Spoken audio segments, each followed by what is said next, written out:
Hello everyone, welcome to study with Shree. देखिए, weekly current affairs आता है हमारा प्रत्येक रविवार को सुबह को 9 बजे करीब। ठीक है, और इसमें जो है कि आपका द हिंदू, पीआईबी और ऑल इंडिया रेडियो की सारी न्यूज़ को कवर किया जाता है। ठीक है, और ये अगर आप यूपीएससी की प्रिपरेशन कर रहे हैं, यूपी पीसीएस की कर रहे हैं, आरएस की कर रहे हैं, बीपीएससी की कर रहे हैं, जेपीएससी की कर रहे हैं, या यूके पीसीएस की कर रहे हैं, एमपी पीएससी की कर रहे हैं, आरआरबी, एनटीपीसी, एसएससी,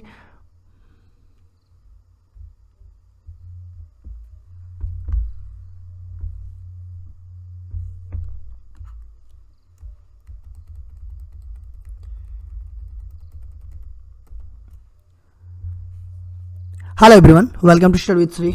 देखिए, साप्ताहिक करंट अफेयर्स आता है हमारा प्रत्येक रविवार को सुबह के 9 बजे। ठीक है, इसमें जो है कि द हिंदू, पीआईबी और ऑल इंडिया रेडियो की न्यूज़ को कवर किया जाता है। तो स्टार्ट करते हैं। निम्नलिखित में से किस देश के साथ भारत ने सहयोग के नए क्षेत्रों की पहचान करने हेतु व्यापक 10 वर्षीय रोड मैप को तैयार करने के लिए एक टास्क फोर्स बनाने पर सहमति व्यक्त की है? चीन, संयुक्त अरब अमीरात, जापान, इजराइल। देखिए, ये क्वेश्चन ये कह रहा है कि निम्नलिखित में से किस देश के साथ भारत ने सहयोग के नए क्षेत्रों की पहचान करने हेतु व्यापक 10 वर्षीय रोड मैप को तैयार करने के लिए एक टास्क फोर्स बनाने पर सहमति व्यक्त की है? तो किस देश के साथ किया है सहमति व्यक्त? तो ये इजराइल के साथ किया है। ठीक है, ये डी ऑप्शन आपका सही हो जाएगा। निम्नलिखित पर विचार कीजिए। सिंध नदी डॉल्फिन पंजाब का राजकीय जलीय पशु है। सिंधु नदी डॉल्फिन दूसरी सबसे संकटग्रस्त मीठे पानी की डॉल्फिन है। तीसरा यह दिया है कि इसे IUCN की रेड डाटा बुक में गंभीर रूप से संकटग्रस्त के रूप में सूचीबद्ध किया गया है।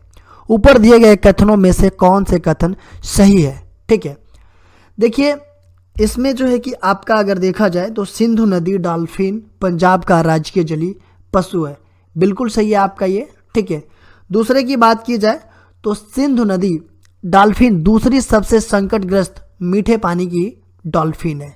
ठीक है, ये भी आपका सही है, दूसरा ऑप्शन भी। ठीक है, तीसरे की बात आ रही है तो ये जो है कि आप इसे IUCN की रेड डाटा बुक में गंभीर रूप से संकटग्रस्त क्रिटिकली इंडेंजर्ड के रूप में सूचीबद्ध किया गया है। देखिए, ये जो है कि क्रिटिकली इंडेंजर्ड नहीं है, ओनली इंडेंजर्ड के रूप में इसको सूचीबद्ध किया गया है। ठीक है, देखिए, हाल ही में जानकारी मिली है कि ब्यास नदी में सिंधु डॉल्फिन की संख्या जो है कि 1 दर्जन से भी कम हो गई है, इसलिए यह न्यूज में है। ठीक है, देखिए, IUCN जो है कि international union for conservation of nature होता है। तो ये जो है कि पहला और दूसरा इसमें से क्या है सही है और तीसरा क्या है गलत है। तो ये हो जाएगा केवल 1 और 2, ये बी ऑप्शन आपका सही हो जाएगा। स्वामी के संदर्भ में निम्नलिखित कथनों पर विचार कीजिए। पहला दिया है कि इसका उद्देश्य रुकी हुई आवास परियोजनाओं को पूरा करने में मदद करने के लिए वित्त पोषण प्रदान करना है। दूसरा ये दिया गया है कि इसे वर्ष 2019 में श्रेणी 2 के वैकल्पिक निवेश कोष के रूप में स्थापित किया गया था। तीसरा यह दिया है कि भारतीय रिजर्व बैंक इस कोष का प्रायोजक है। ऊपर दिए गए कथनों में से कौन से कथन सही है, इसके बारे में बात की जा रही है। देखिए, ये स्वामी, ये जो है कि इसके संदर्भ में अगर देखा जाए, देखिए पहले तो इसका फुल फॉर्म देख लेते हैं। Special window for affordable mid income housing. ठीक है, ये होता है और इसका उद्देश्य जो है कि रुकी हुई आवास परियोजनाओं को पूरा करने में मदद करने के लिए वित्त पोषण प्रदान करना होता है, बिल्कुल सही है ये। दूसरी बात ये बताई गई है कि इसे वर्ष 2019 में श्रेणी 2 के वैकल्पिक निवेश कोष के रूप में स्थापित किया गया था, ये भी आपका दूसरा ऑप्शन भी सही है। देखिए, तीसरा दिया है कि RBI इस कोष का प्रायोजक है, ये आपका गलत है। ठीक है, देखिए, कोष के प्रायोजक के रूप में भारत सरकार के वित्त मंत्रालय के आर्थिक मामलों के विभाग को शामिल किया गया है इसमें। ठीक है, तो इसमें से केवल हो जाएगा आपका 1 और 2 सही है। ठीक है, तो इसमें से पहला ऑप्शन हो जाएगा 1 और 2 सही है। ठीक है, निम्नलिखित में से कौन सी पहल मानसिक स्वास्थ्य के मुद्दों को संबोधित करने के लिए शुरू की गई है? किरण, मनोदर्पण, सुगम्य भारत अभियान। नीचे दिए गए कूट का प्रयोग कर सही उत्तर चुनिए। देखिए, इसमें से कौन सी पहल मानसिक स्वास्थ्य के मुद्दों को संबोधित करने के लिए शुरू की गई है? कौन कौन सी पहल? तो इसमें से देखिए ये किरण है, ये पहल, और मनोदर्पण, ये दोनों शुरू की गई है। ठीक है, ये जो है कि नहीं है, तो इसमें हो जाएगा आपका 1 और 2 सही है केवल। तो ये पहला ऑप्शन आपका सही हो जाएगा। पसुमपोन मुथुरामलिंग थेवर के संबंध में निम्नलिखित कथनों पर विचार करें। वह एक समाजवादी और सुभाष चंद्र बोस के सहयोगी थे। दूसरा दिया है कि उनकी जयंती को थेवर जयंती के रूप में मनाया जाता है, जिसे गुरु पूजा भी कहा जाता है। तीसरा यह दिया गया है कि वह तमिलनाडु की 20वीं सदी की राजनीति में एक महत्वपूर्ण व्यक्ति थे। उपरोक्त कथनों में से कौन से कथन सही है? देखिए ये बात की जा रही है किसके बारे में? तो पसुमपोन मुथुरामलिंग थेवर के बारे में। ठीक है, इनके संबंध में निम्नलिखित कथनों पर विचार करना है। तो देखिए ये पहला दिया गया है आपका कि वह एक समाजवादी और सुभाष चंद्र बोस के सहयोगी थे। बिल्कुल थे समाजवादी और ये सुभाष चंद्र बोस के सहयोगी। दूसरा ये दिया गया है कि उनकी जयंती को थेवर जयंती के रूप में मनाया जाता है, जिसे गुरु पूजा भी कहते हैं। ठीक है, ये भी आपका सही है। वह तमिलनाडु की 20वीं सदी की राजनीति में एक महत्वपूर्ण व्यक्ति थे। देखिए ये जो है कि तीसरा भी आपका सही है। तमिलनाडु की 20वीं सदी की राजनीति में एक महत्वपूर्ण ये व्यक्ति थे। तो इसमें हो जाएगा आपका 1, 2 और 3, ये तीनों ऑप्शन सही है। तो डी ऑप्शन आपका सही हो जाएगा। सिख धर्म के संदर्भ में निम्नलिखित कथनों पर विचार कीजिए। पहला दिया है कि गुरु अर्जुन देव सिखों के 10वें गुरु थे। दूसरा यह दिया गया है आदि ग्रंथ की रचना गुरु गोविंद सिंह ने की थी। तीसरा यह दिया है कि संगत एक सामूहिक पूजा प्रथा है, जिसमें सामूहिक पाठ शामिल है। उपरोक्त कथनों में से कौन से कथन सही हैं? देखिए सिख धर्म के संदर्भ में ये चीज़ें, इस पे विचार करना है। ठीक है, तो अगर देखा जाए पहला ऑप्शन, तो गुरु अर्जुन देव सिखों के 10वें गुरु थे। तो देखिए गुरु अर्जुन देव जो है कि सिखों के 10वें गुरु नहीं थे। तो 10वें गुरु कौन थे? गुरु गोविंद सिंह जी थे। तो ये पहला आपका ऐसे ही गलत हो जाएगा। ठीक है, दूसरा अगर देखा जाए आदि ग्रंथ की रचना गुरु गोविंद सिंह ने की, दूसरा भी आपका गलत है। देखिए आदि ग्रंथ की रचना जो है कि गुरु गोविंद सिंह ने, मतलब इसमें इन्होंने क्या किया कि आदि ग्रंथ जो था उसमें गुरु गोविंद सिंह के द्वारा कुछ चीज़ें जोड़ दी गई, जिसके बाद जो है कि गुरु ग्रंथ साहिब के रूप में जाना जाने लगा। तो इन्होंने आदि ग्रंथ की रचना नहीं की, मतलब इसमें ये तो ऑलरेडी रचना हुआ था इसका, इसमें कुछ चीज़ें इन्होंने जोड़ दिया और उसके बाद से जोड़ने के बाद से इसको क्या कहा जाने लगा? तो ये गुरु ग्रंथ साहिब हो गया। ठीक है, तो ये दूसरा भी गलत है। तीसरे की बात आती है तो संगत एवं सामूहिक पूजा प्रथा है, जिसमें सामूहिक पाठ शामिल है। ये बिल्कुल आपका तीसरा सही है। तो इसमें से केवल हो जाएगा आपका 3, ये सी ऑप्शन आपका सही हो जाएगा। रोम घोषणा पत्र के संदर्भ में निम्नलिखित कथनों पर विचार कीजिए। विभिन्न प्रयासों के बावजूद चक्रीय अर्थव्यवस्था का रोम घोषणा पत्र में कोई उल्लेख नहीं किया गया है। दूसरा यह दिया है कि घोषणा के अनुसार कोविड-19 टीकाकरण एवं वैश्विक सार्वजनिक लोक कल्याण के तौर पर है। उपयुक्त कथनों में से कौन से सही हैं? देखिए रोम घोषणा पत्र के बारे में बात की जा रही है। ठीक है, कि रोम घोषणा पत्र के संदर्भ में विचार करना है इस पर। तो इसके अगर देखा जाए तो पहला जो है कि विभिन्न प्रयासों के बावजूद चक्रीय अर्थव्यवस्था का रोम घोषणा पत्र में कोई उल्लेख नहीं है, ऐसा कुछ भी नहीं है। ठीक है, जो ये चीज़ें बोला जा रहा है कि अर्थव्यवस्था का कोई उल्लेख नहीं है। देखिए अभी जो है कि G20 शिखर सम्मेलन में रोम घोषणा पत्र पर सहमति जताई गई है। ठीक है, और उसमें जो है कि सहमति जताई गई है और उसमें अर्थव्यवस्था का उल्लेख जरूर है। ठीक है, तो ये जो है कि आपका गलत हो जाएगा पहला ऑप्शन। ठीक है, दूसरा ये है कि घोषणा के अनुसार कोविड-19 टीकाकरण एक वैश्विक सार्वजनिक लोक कल्याण के तौर पर है, ये आपका सही है। तो इसमें से हो जाएगा केवल 2, ये बी ऑप्शन आपका सही हो जाएगा। विमान वाहक पोत विक्रांत के संबंध में निम्नलिखित कथनों पर विचार कीजिए। इसे कोचिन शिपयार्ड लिमिटेड में बनाया जा रहा है। दूसरा यह है कि यह भारत का स्वदेशी विमान वाहक पोत है। उपयुक्त कथनों में से कौन से सही है? देखिए बात की जा रही है आपका कौन सा विमान वाहक पोत, ये विक्रांत। ठीक है, इसके बारे में बात की जा रही है। तो देखिए ये जो है कि आपका पहला इसको जो कि कोचिन शिपयार्ड लिमिटेड में बनाया जा रहा है, बिल्कुल सही है। और यह भारत का स्वदेशी विमान वाहक पोत है, ये भी आपका सही है। देखिए ये मेक इन इंडिया के तहत ये जो बनाया जा रहा है, तो आपका हो जाएगा 1 और 2 दोनों सही है, ये सी ऑप्शन आपका सही हो जाएगा। लेबनान के संबंध में निम्नलिखित कथनों पर विचार कीजिए। पहला यह दिया है कि यह काला सागर और भूमध्य सागर से घिरा हुआ है। दूसरा यह दिया गया है कि इसकी सीमा उत्तर और पूर्व में सीरिया तथा दक्षिण में इजराइल से लगती है। उपयुक्त कथनों में से कौन से कथन सही नहीं है, ये पूछा जा रहा है। ठीक है, तो देखिए लेबनान के संबंध में अगर बात किया जाए तो ये जो है कि लेबनान जो है कि यह पश्चिम एशियाई देश है। ठीक है, और यह काला सागर और भूमध्य सागर से घिरा हुआ है, ये कुछ मतलब दिया गया है। तो ये जो है कि आपका यह एशिया महाद्वीप में भूमध्य सागर के पूर्वी छोर पर स्थित है। ठीक है, ये आपका गलत है।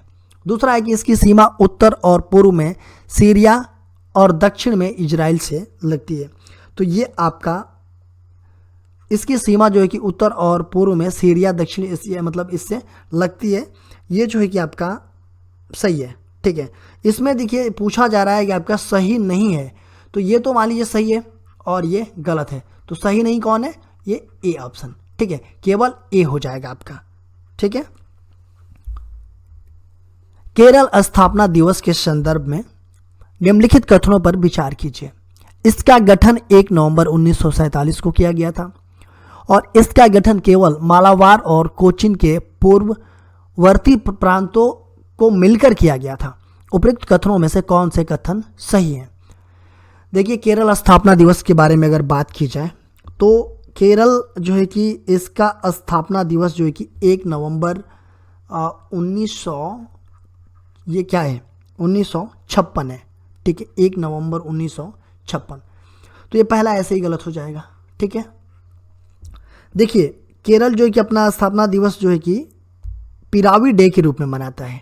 ठीक है, दूसरा ये दिया गया है कि इसका गठन केवल मालाबार और कोचीन के पूर्ववर्ती प्रांतों को मिलाकर किया गया था। दूसरा ये दिया गया है, देखिए इसमें जो है कि मालाबार और कोचीन और इसमें जो है कि और कौन सा है, इसमें है आपका तिरुवितांकुर। ठीक है, इसको जो है कि इनको जो है कि मिला करके ये बनाया गया है। तो ये भी आपका दूसरा भी गलत हो जाएगा। तो 1 और 2 दोनों मतलब गलत है, नॉट मतलब सही पूछा जा रहा है कि कौन सा सही है, तो नहीं तो 1 ही सही है और नहीं 2 सही है। ये डी ऑप्शन आपका हो जाएगा। विलिया झिक्कल लाइट हाउस के संदर्भ में निम्नलिखित कथनों पर विचार कीजिए। यह देश का पहला पेंटागन के आकार का लाइट हाउस है। इसे आज़ादी का अमृत महोत्सव के तहत बनाया गया है। यह केरल राज्य में स्थित है। उपयुक्त कथनों में से कौन से कथन सही है? ठीक है, सही पूछा जा रहा है कि कौन सा कथन सही है। तो देखिए अगर हम बात करें विलिया झिक्कल लाइट हाउस की, तो ये जो है कि देश का पहला पेंटागन के आकार का लाइट हाउस है, बिल्कुल सही है। इसे आज़ादी का जो अमृत महोत्सव है उसके तहत बनाया जा रहा है, ये भी बिल्कुल सही है। और यह केरल राज्य में स्थित है, ये भी आपका सही है। तो ये हो जाएगा आपका 1, 2 और 3, ये तीनों सही है। तो ये डी ऑप्शन आपका सही हो जाएगा। निम्नलिखित कथनों पर विचार कीजिए। पहला दिया गया कि अनौपचारिक क्षेत्र के घटकों को सकल घरेलू उत्पाद की गणना में शामिल नहीं किया जाता है। दूसरा यह दिया गया कि पीएम स्वनिधि अनौपचारिक क्षेत्र के श्रमिकों के लिए एक माइक्रो क्रेडिट योजना है। तीसरा यह दिया गया कि हाल ही में अंतर्राष्ट्रीय मुद्रा कोष ने भारत के अनौपचारिक श्रमिक वर्ग का समर्थन करने के लिए $500 मिलियन के ऋण कार्यक्रम को मंजूरी दी है। उपयुक्त कथनों में से कौन सा कथन सही है, ये पूछा जा रहा है। ठीक है, अगर हम देखें तो इसमें जो है कि अनौपचारिक क्षेत्र के घटकों को सकल घरेलू उत्पाद की गणना में शामिल नहीं किया जाता। ठीक है, ये हो जाएगा आपका पहला सही है। ठीक है, दूसरे की बात करें हम, पीएम स्वनिधि अनौपचारिक क्षेत्र के श्रमिकों के लिए एक माइक्रो क्रेडिट योजना है, ये भी आपका सही है, दूसरा भी। और हाल ही में अंतर्राष्ट्रीय मुद्रा कोष ने भारत के अनौपचारिक श्रमिक वर्ग का समर्थन करने के लिए $500 मिलियन की ऋण कार्यक्रम की मंजूरी दी है, ये जो है कि आपका गलत है। ये तीसरा ऑप्शन आपका गलत है। देखिए ये जो है कि ये अंतर्राष्ट्रीय मुद्रा कोष ने नहीं किया है, ये जो है कि आपका विश्व बैंक ने किया है, ठीक है। तो ये आपका गलत हो जाएगा। तो 1 और 2 दोनों सही है, केवल 1 और 2 ये ऑप्शन। निम्नलिखित कथनों पर विचार कीजिए। पहला दिया है कि गंगा नदी डॉल्फिन केवल भारत की गंगा, ब्रह्मपुत्र, मेघना और कर्णफुली शांगू नदी प्रणालियों में रहती है। दूसरा यह दिया है कि गंगा नदी डॉल्फिन केवल मीठे पानी में रह सकती है और अनिवार्य रूप से ये अंधी होती है। तीसरा यह दिया है कि इसे भारत सरकार द्वारा 2009 में राष्ट्रीय जलीय जीव के रूप में मान्यता दी गई थी। उपरोक्त कथनों में से कौन से कथन सही है? देखिए गंगा नदी डॉल्फिन के बारे में बात किया जा रहा है, तो ये केवल भारत की ही नहीं, ये जो है कि आपका भारत के साथ साथ कहाँ पे, ये जो है कि बांग्लादेश की गंगा, ब्रह्मपुत्र, मेघना और कर्णफुली शांगू नदी प्रणालियों में रहती है, ठीक है। तो ये पहला क्या हो जाएगा, ये गलत हो जाएगा। दूसरा ये दिया है कि गंगा नदी डॉल्फिन केवल मीठे पानी में रह सकती है और ये अनिवार्य रूप से अंधी होती है। तीसरा ये दिया गया है कि इसे भारत सरकार द्वारा 2009 में राष्ट्रीय जलीय जीव के रूप में मान्यता दी गई थी। तो देखिए इसमें जो है कि ये दूसरा आपका बिल्कुल सही है कि ये जो है कि मीठे पानी में रह सकती है और अनिवार्य रूप से ये अंधी होती है। तीसरा भी ये सही है कि 2009 में ही जो जलीय जीव है भारत का, उसको राष्ट्रीय जलीय जीव के रूप में मान्यता दिया गया था। तो 2 और 3 सही हो जाएगा, ये ऑप्शन नंबर सी। देखिए COP26 के संदर्भ में भारत के संबंध में निम्नलिखित कथनों पर विचार कीजिए। भारत 2030 तक अपनी अर्थव्यवस्था की कार्बन तीव्रता में 45% से अधिक की कमी करेगा। दूसरा यह दिया है कि वर्ष 2030 तक भारत अपनी गैर जीवाश्म ऊर्जा क्षमता को 500 गीगावाट तक लाएगा। तीसरा यह दिया है कि भारत वर्ष 2070 तक नेट जीरो कार्बन उत्सर्जन हासिल कर लेगा। उपरोक्त में से कौन से कथन सही है, पूछा जा रहा है। देखिए COP26 की मीटिंग अभी हाल ही में हुई, प्रधानमंत्री जी गए थे। और दूसरी बात यह है कि भारत 2030 तक अपनी अर्थव्यवस्था की कार्बन तीव्रता में 45% से अधिक कमी करेगा, बिल्कुल सही है ये। दूसरा यह है कि वर्ष 2030 तक भारत अपनी गैर जीवाश्म ऊर्जा क्षमता को 500 गीगावाट तक लाएगा। देखिए इसके साथ साथ और भी क्या करेगा भारत, तो ये जो है कि साथ में 2030 तक 50% ऊर्जा जो है कि रिन्यूएबल एनर्जी से ये पूरा करेगा भारत, ठीक है। तो ये दूसरा भी आपका सही है। तीसरा ये दिया गया है कि भारत वर्ष 2070 तक नेट जीरो कार्बन उत्सर्जन हासिल कर लेगा, ये भी आपका सही है। तो तीनों सही हो जाएगा, तो डी ऑप्शन आपका सही हो जाएगा, 1, 2 और 3। किस देश ने हाल ही में भारत की कोविड वैक्सीन कोवैक्सीन को मान्यता देते हुए उन लोगों को यात्रा की अनुमति दी है जिन्हें कोवैक्सीन टीका लगाया गया है? इजराइल, जापान, चीन, ऑस्ट्रेलिया। तो कौन सा देश जो है कि उसको अनुमति दिया है, तो ये दिया है आपका ऑस्ट्रेलिया। ये डी ऑप्शन आपका सही है। देखिए ये जो है कि कोविड की जो वैक्सीन है कोवैक्सीन, ये जो है कि किसके द्वारा बनाया गया है, तो ये भारत बायोटेक के द्वारा ये वैक्सीन बनाई गई है, ठीक है। निम्नलिखित कथनों पर विचार कीजिए। जल और जलवायु कार्रवाई के समन्वय के लिए UNEP जल और जलवायु गठबंधन की शुरुआत करेगा। दूसरा अध्याय है कि विश्व मौसम संगठन वर्ल्ड मेट्रोलॉजिकल ऑर्गेनाइजेशन WMO द्वारा जिनेवा में state of global climate 2021 report जारी की गई है। उपरोक्त में से कौन से कथन सही नहीं है, पूछा जा रहा है, ठीक है। तो अगर हम बात करें सही नहीं है, तो इसमें से हो जाएगा आपका ये पहला क्या है कि जल और जलवायु कार्रवाई के समन्वय के लिए UNEP जल और जलवायु गठबंधन की शुरुआत करेगा। देखिए ये जो है कि आपका गलत है। ये जो है कि देखिए COP26 के दौरान जो है कि WMO जल एवं जलवायु कार्रवाई के समन्वय तथा मौसम संबंधी अवलोकन एवं पूर्वानुमानों को बेहतर बनाने हेतु व्यवस्थित अवलोकन वित्त पोषण सुविधा की शुरुआत करेगा, जो कि जलवायु परिवर्तन अनुकूल के लिए महत्वपूर्ण होगा, ठीक है। यह आपका गलत है। दूसरा यह है कि विश्व मौसम संगठन द्वारा जिनेवा में state of global climate 2021 report जारी की गई है, ये आपका सही है, ठीक है। ये सही है, ये सही नहीं है। यहाँ पूछा जा रहा है कि सही नहीं है कौन, तो ये पहला ऑप्शन जो है कि सही नहीं है, तो ये हो जाएगा आपका ए ऑप्शन। हर घर दस्तक हाल ही में खबरों में रहा एक अभियान है जो संबंधित है वरिष्ठ नागरिक स्वास्थ्य सेवाओं से, आंगनबाड़ी और बचपन से, डेंगू, धुमन से, कोविड-19 टीकाकरण से। देखिए हर घर दस्तक, ये जो है कि हाल ही में ये खबरों में रहा ये अभियान, तो ये किससे संबंधित है? तो ये संबंधित है आपका कोविड-19 टीकाकरण से। देखिए जो भी स्वास्थ्य कर्मी हैं वो क्या करेंगे कि सारे राज्यों में घर घर जा कर के जिनको सेकेंड डोज नहीं लगा है उनको ये वैक्सीन देंगे, और जिनको फर्स्ट डोज भी नहीं लगा है उनको भी वैक्सीन देंगे। ठीक है। जीएसटी राजस्व संग्रह के संबंध में निम्नलिखित कथनों पर विचार कीजिए। जीएसटी लागू होने के बाद से अक्टूबर हित जीएसटी राजस्व संग्रह अब तक का दूसरा सबसे बड़ा संग्रह है।